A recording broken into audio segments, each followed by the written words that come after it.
Today on OC News, the Department of Education has been decimated by layoffs, impacting student funding. A rally took place in Memorial Park in support of International Women's Day and the LGBTQ community. And a city in South Orange County had a whale of a time at the Festival of Whales, but with some changes. All this and more on OC News.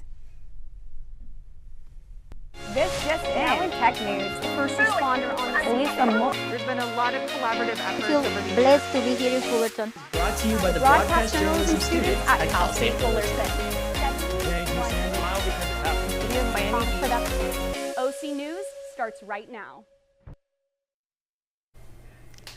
Hello and welcome to OC News. My name is Jocelyn Quirarte. And I'm Daniel Tinoco. Thank you for tuning in. People traveling through LAX need to take extra precaution. The first case of measles was confirmed in Los Angeles.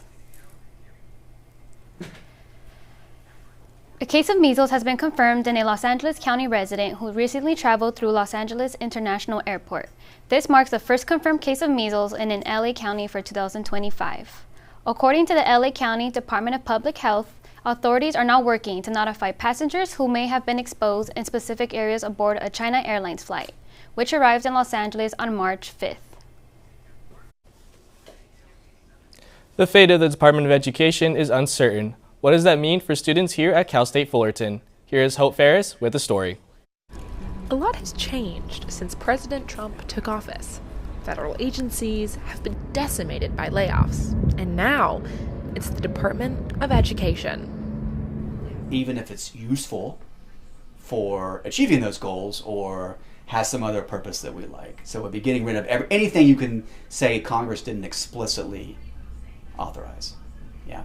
And so that's a way, and if you cripple something enough, maybe the hope is that if it's crippled to the point of not being functional, then that will build support for getting rid of it. In 2024 alone, $256.7 billion was given as aid to students across the country in the form of loans, grants, tax credits, and federal work study, all which run through the Department of Education. I rely on it to pay for my schooling, and without it, I can't take my classes. I probably wouldn't even be here. College is pretty expensive, so you can work really, really hard, but to do that and be a student at the same time, it's really hard to raise enough to attend. And also, it's stressful to do both at the same time. Up to 70% of students here at Cal State Fullerton receive some form of financial aid. If the Department of Education is eliminated, this affects federal programs, affecting Cal State Fullerton's ability to function. You can lose your classes and you'll have to re-enroll, and especially if you're an upperclassman taking upper divisions, it'll be really hard to get the same classes that you were because those classes are really sought for, and so just a lot of extra stress overall. Congress will meet in the coming weeks to determine the fate of the Department of Education. With OC News, I'm Hope Ferris. Consumers are taking a stand as a nationwide economic blackout is taking place after companies pulled back on their diversity, equity, and inclusion policies. Janet Guerreca has more on the story.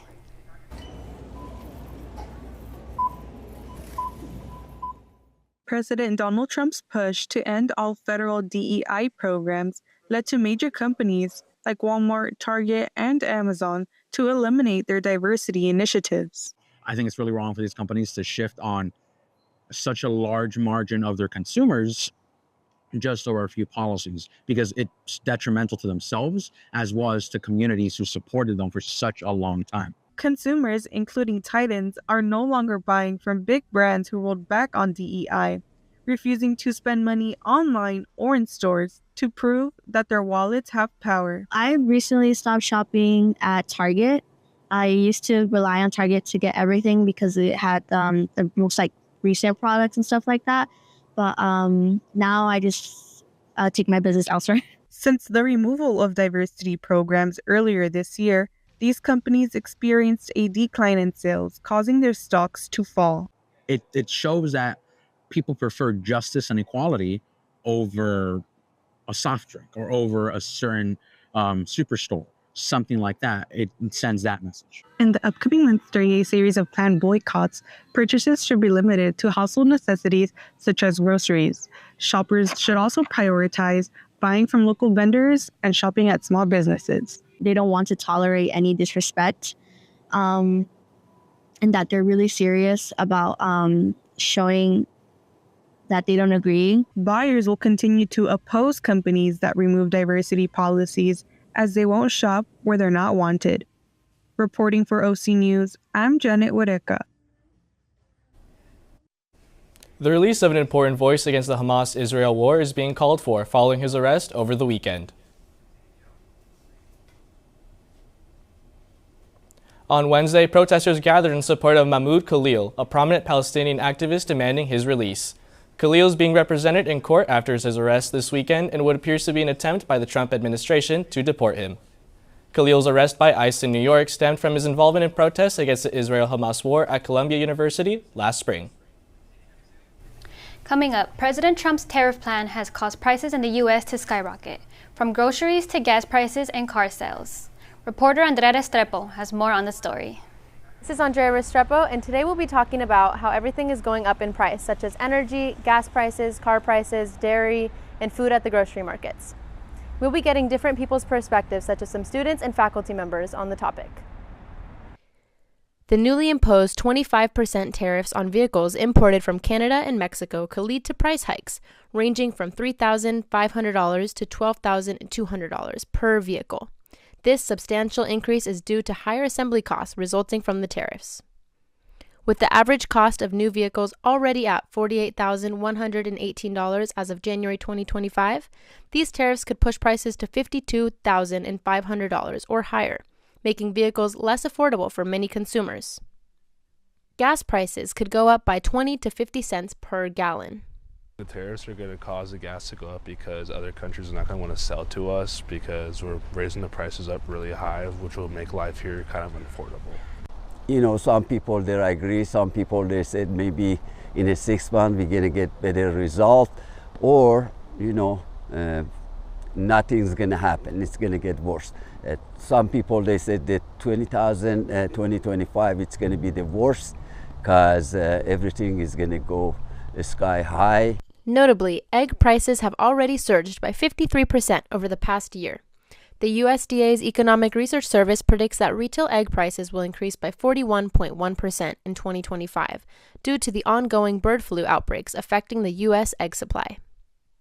The implementation of a 25% tariff on imports from Mexico and Canada by President Trump is expected to increase prices on various goods in the United States. This is Andrea Restrepo reporting for OC News. In honor of International Women's Day, people gathered for a peaceful yet powerful rally in Santa Ana. Brianna Delgadillo has more.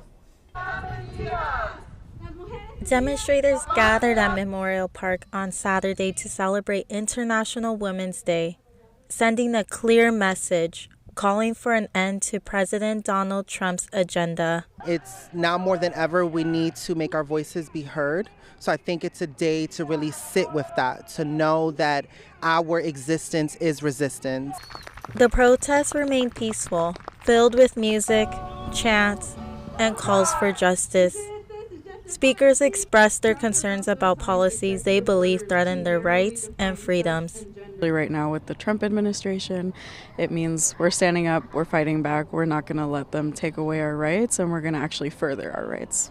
The rally, organized by CSO Orange County, highlighted issues such as standing with women of Palestine, stopping deportations, and protecting transgender rights. Seeing the Trump administration direct and clear statement on trans existence and their stance on it, I think that I could not show up and speak. I think my community needs me now more than ever. To come out here, to be in the community and show that like we're not going anywhere, we're not going to take this, and we're going to be here to fight back.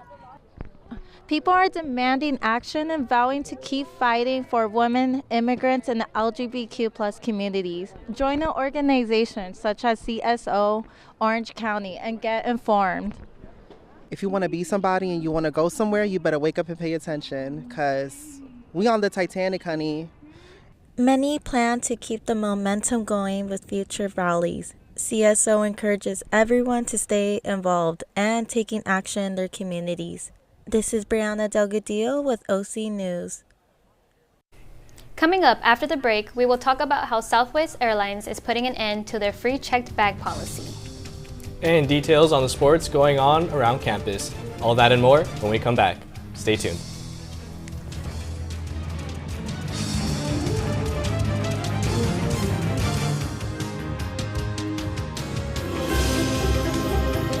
Hey Titan community, on behalf of the Roshan family, my wife Lynn, our son Allende, our daughter Nia, and also our four-legged loved one Jazz, we want to wish you all a happy holiday season.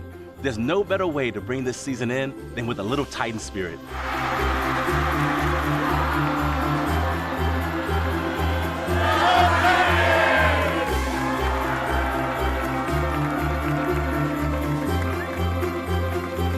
Cal State Fullerton, thank you for receiving my family with such grace and joy and open arms. Our first semester has been nothing short of spectacular. As we go into the holiday season, I celebrate each and every one of you all for what you do to serve our student body. I've come to a campus where people care about each other, where resiliency is a part of the DNA, and where students are first at every single turn we take. Students coming from all backgrounds, all places, all corners of the globe to make our world a better place. I am so thankful for this opportunity to serve as your president. I wish each of you a happy holiday season. Come back here ready to serve. Come back here ready to uplift. May the new year bring you peace, joy, grace, and great health. Happy holidays!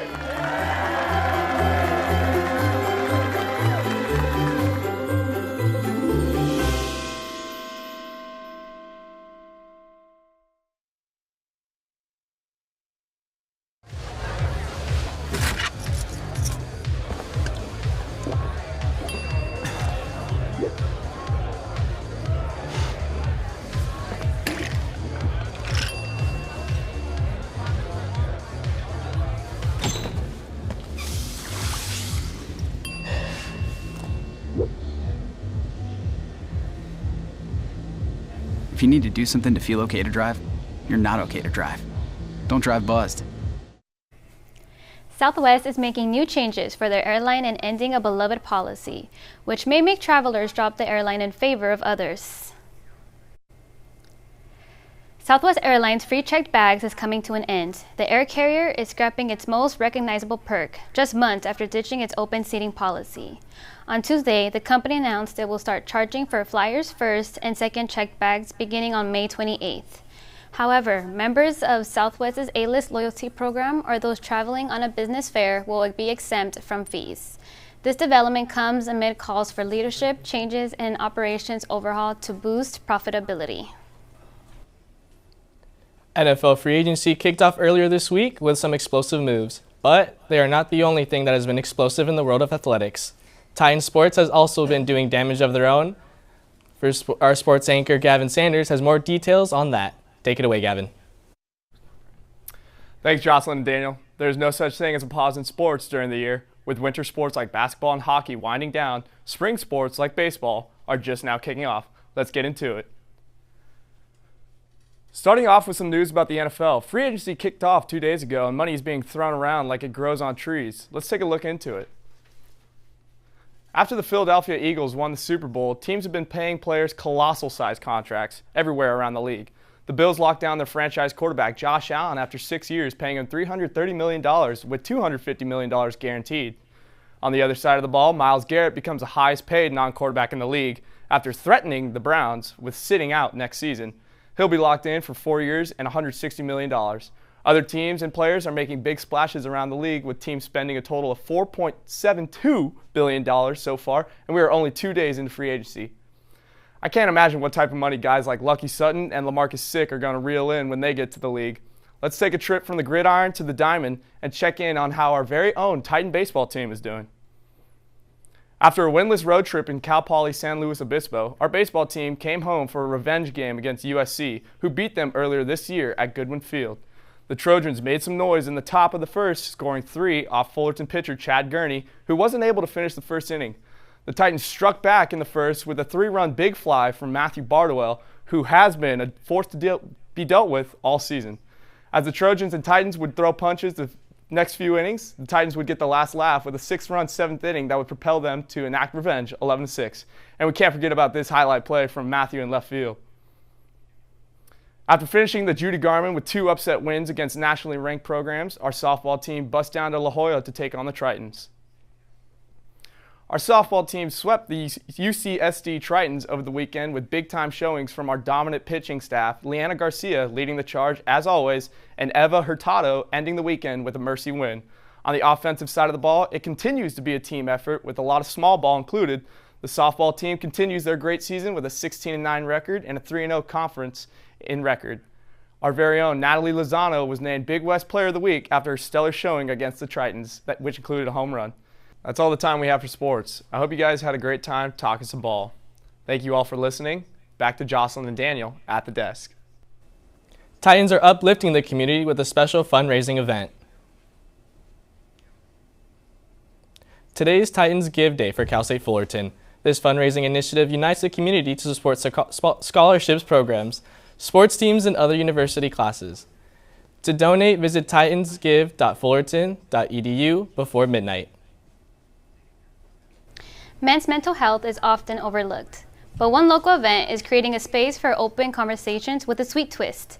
Dudes and Donuts gives men a chance to open up in a relaxed, supportive environment. Jonathan Zarate has more on the story. It's a simple idea: coffee, conversation, and donuts. Talking about mental health isn't always easy, especially for men. But at Dudes and Donuts, the goal is to create a space where guys can share, listen, and find support without judgment. Having a space where men can talk safely, and that's also not religious affiliated. I think that's a big thing. According to the CDC, men are far less likely to seek professional help for emotional struggles, often due to stigma or societal expectations. But events like this are changing the conversation, making it easier for men to ask for support without fear of judgment. For many who attend, it's not just about learning coping mechanisms, it's about finding community amongst people who need help or just want to be heard. So just to be aware and know that it's better to talk about these kind of things in person with people, it really helps. So while the conversations here can get deep, the goal is to keep things light and comfortable. And of course, the donuts don't hurt either. The message here is simple. Show up, talk, listen, and leave knowing you're not alone.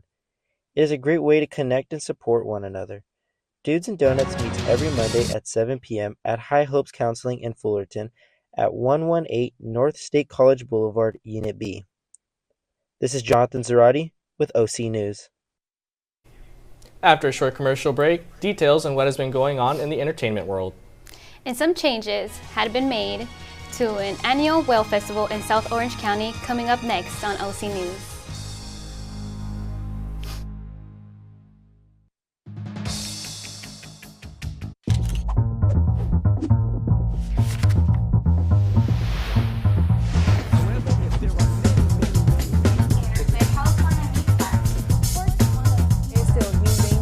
I have a question about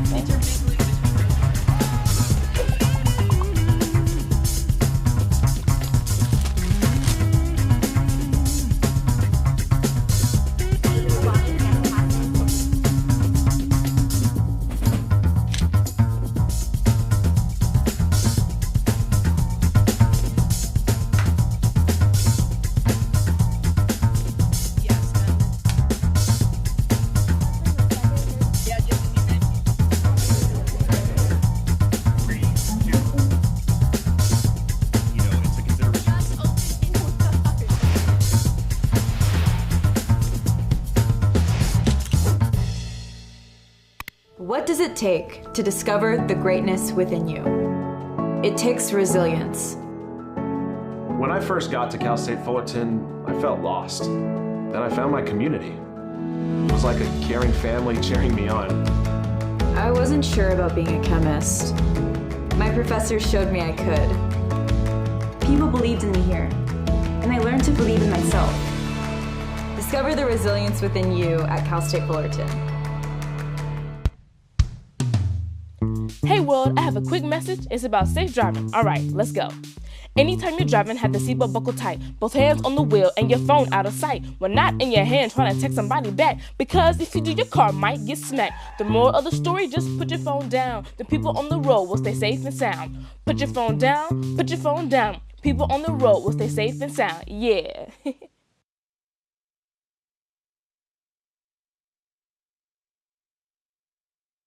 Entertainment is always a nice escape from the hustle and bustle of regular life. And even with award season wrapping up, there is no shortage of news in the business of guts and glamour. Jonathan Zarate has more on entertainment. Thanks, Jocelyn. Like you said, entertainment is ever-changing, and there's always something to talk about. So let's just get right into it, starting with an update in the Spotify world. Earlier this year, the world's largest paid music subscription service announced it has paid over $10 billion to the music industry in 2024.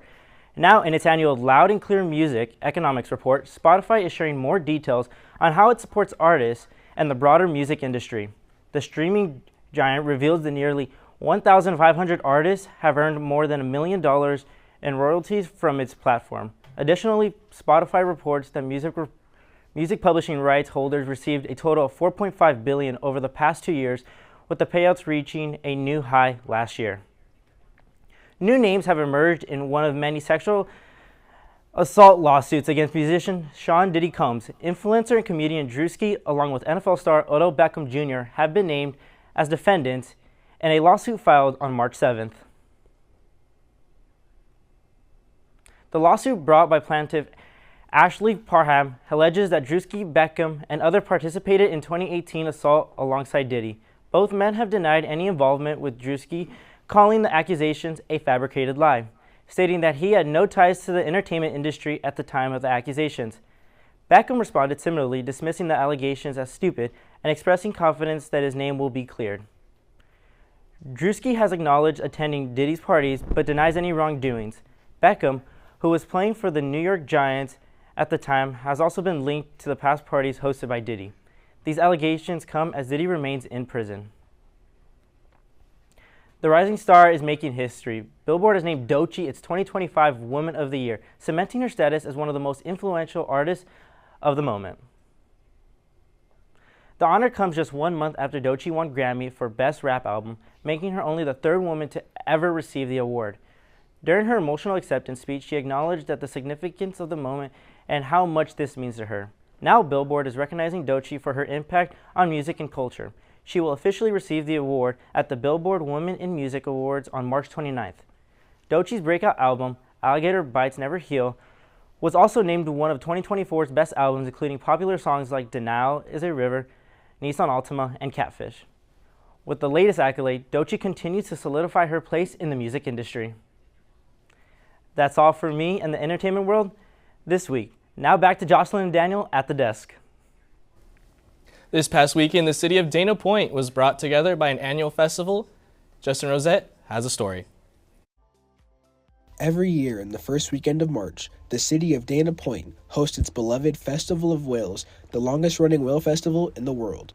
This year, however, the city was forced to pivot its plans and try something completely different. In the past, we've had a Festival of Whales parade, which is always really fun. But with some of the construction going on, they decided to try something different and have the carnival up here at this beautiful park. Despite the changes for this year's festival, it has still been a major success, with people coming from Dana Point and beyond to enjoy the festivities. With its drastic change in nature, this year's event featured many firsts, not just with the carnival, but for the performers as well. This has been really great. This is our first time doing this. This is actually my first time coordinating a group of performers for a whole event. The carnival featured a variety of games and rides, giving both kids and adults a much different yet enjoyable experience nonetheless. Because the parade, you're going by people and you're waving, but here with the carnival, we get to interact with everybody. You know, I've met people from Fullerton, for instance. We've had people from San Diego. So it's a really great opportunity just to meet people that aren't necessarily just from the community. While the format for next year's 55th Annual Festival of Whales is still to be determined, the success of this year's carnival showed that residents of Dana Point and nearby cities will show up and have a great time regardless. Justin Rosette, OC News. All cat owners say they will do anything for their cats, but this one family is taking it to the next level. A Minnesota family's unique creation is taking the internet by storm. The Moan family built a cozy cat condo for a mama cat and her 3 kittens. What started as a simple act of kindness soon went viral after one of their daughters shared a photo on Facebook, quickly wrapping up 500,000 views. The kittens have captured the hearts of viewers everywhere. People from all walks of life are sending donations and messages of gratitude. Yeah, I really like cats. I have one at home, but he's so bad. Yeah, if I had a cat, I'd also want something like that. It's a nice condo for the little feline. Anyways, thank you for joining us tonight for OC News. Our next show is coming up in just a few moments. My name is Daniel Tinoco. And my name is Jocelyn Quirarte. Make sure to follow us on social media at OC News CSUF and at Titan TV CSUF. Thank you again.